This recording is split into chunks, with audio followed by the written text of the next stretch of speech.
వెలుగొండ అయితే 1996, అది కూడా మీరు ఎంట్రీ. వెలుగొండ ప్రాజెక్టు మీరు ఫౌండేషన్ స్టోర్ 1996లో వేస్తే 1 రూపాయి ఖర్చు పెట్టిన రాజశేఖర రెడ్డి గారు ముఖ్యమంత్రి అయిన తర్వాత 3580 కోట్లు అప్పట్లో ఖర్చు పెట్టి మేజర్ పోర్షన్ ఒక సింహభాగం పనులన్నీ కూడా పూర్తి చేయడం జరిగిందనమాట.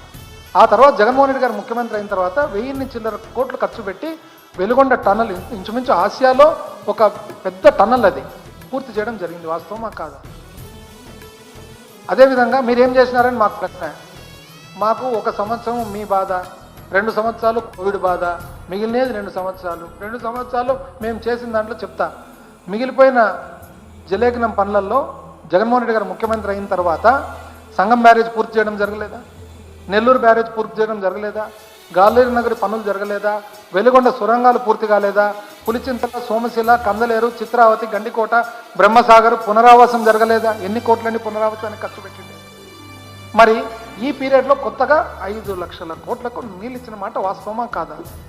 మీరేం చేసినారని ప్రశ్న చెప్తే మేము గొంతు చించుకొని చెప్పాల్సిందే, కానీ చెప్పేతోళ్ళు ఎవరు, రాసేతోళ్ళు ఎవరు?